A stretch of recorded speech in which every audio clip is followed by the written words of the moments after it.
Ministro, queria que o senhor fizesse uma avaliação dessa relação com o mercado agora, como o senhor acabou de falar sobre fiscal, muita ênfase no fiscal nessa palestra aqui na Expert. Queria ouvir um pouquinho do senhor essa relação com o mercado, como que o senhor avalia nesse momento.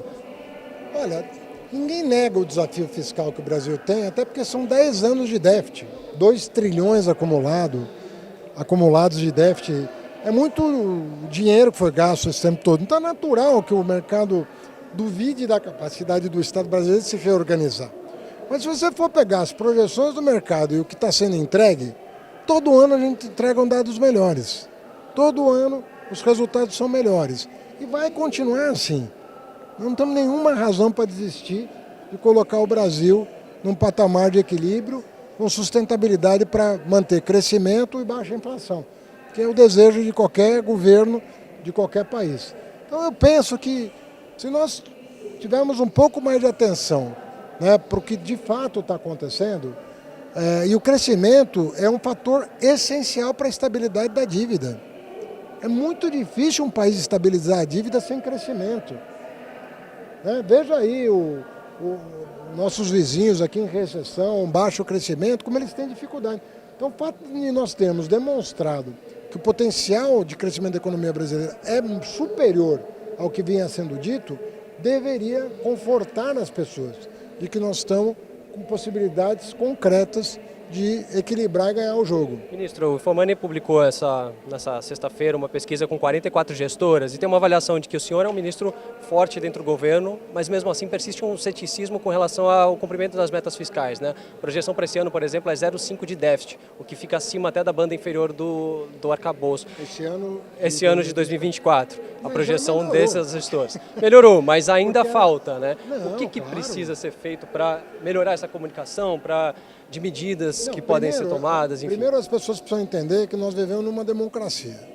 Né? Uma coisa é o desejo do Ministério da Fazenda fazer tudo o que precisa. Outra coisa é que você tem que negociar.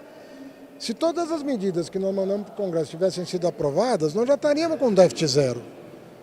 Porque foram 40 bilhões de renúncia fiscal que não estavam no orçamento. Então, é exatamente o que está sendo previsto de déficit para esse ano. Com tudo isso, se nós aprovarmos as compensações que o Senado aprovou semana retrasada, na Câmara, nós temos uma boa possibilidade de ficar dentro ou muito perto do piso de banda, né, que nós temos. Isso saindo de mais de 2% de déficit o ano passado em virtude do pagamento dos calotes, né, aos governadores e aos precatórios. Então veja o esforço que foi feito.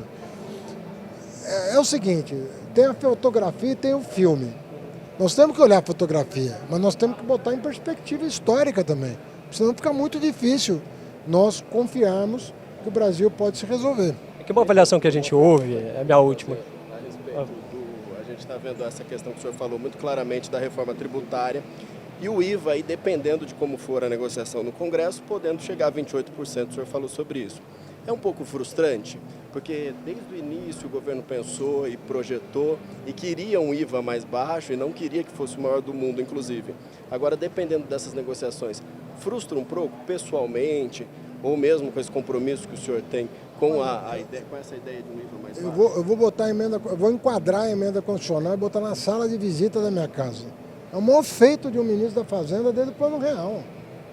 Isso aí está sendo perseguido há 2 gerações de brasileiros. Ela é perfeita?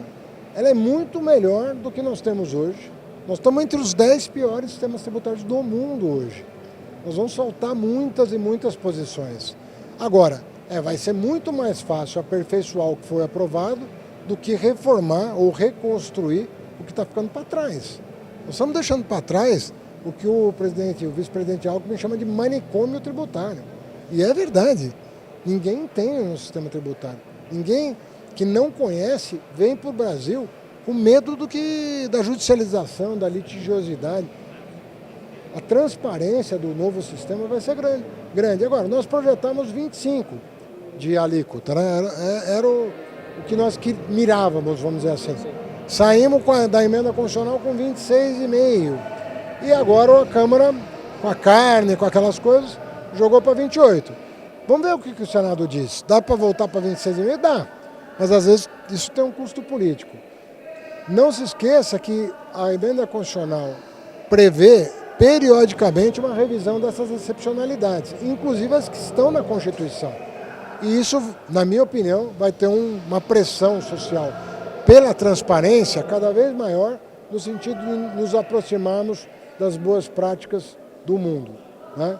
Que está mais para 22, 21 do que de 25. Né?